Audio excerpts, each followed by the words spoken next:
Return of Bigfoot was the follow-up to the Season 3 two-part episode of The $6 Million Man that pit our hero against a mechanical Sasquatch. In that story, we learn that the Sasquatch was built by mountain-dwelling aliens to help keep their secrets and protect their hidden lair from human interference.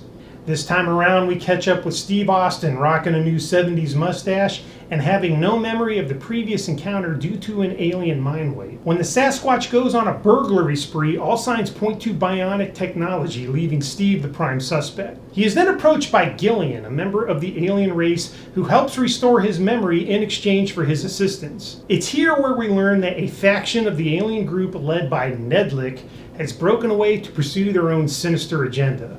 They have corrupted the Sasquatch and are using it to steal precious elements that they need in order to set up their own base of operation in a Mexican volcano. Worse yet, they have made off with the main supply of neotraxin, a wonder drug that the original group of aliens desperately needs in order to survive.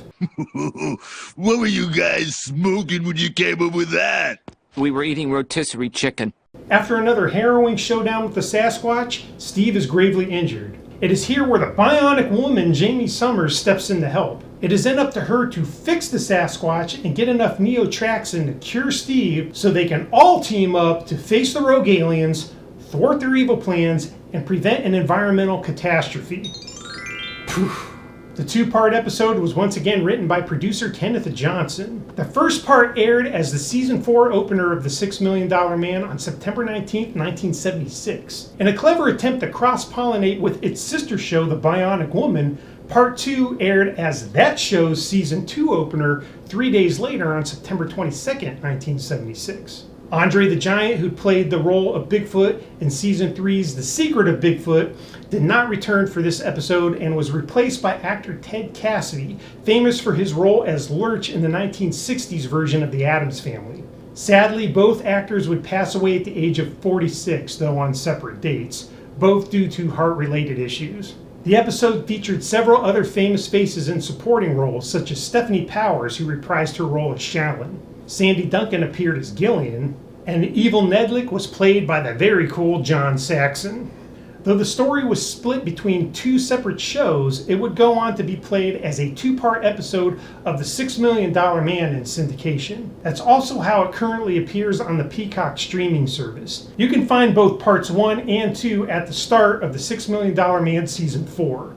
I recently did a review video for The Secret of Bigfoot episode. In it, I talked about how I had memories of that episode while watching reruns as a kid in the 80s. However, I have no prior memories of this two-parter. I must have missed it back then. Honestly, I didn't even know that Bigfoot had appeared in multiple episodes until I started doing research for that review. Once I found out that there was more Bigfoot fun to be had, I knew I had to check it out.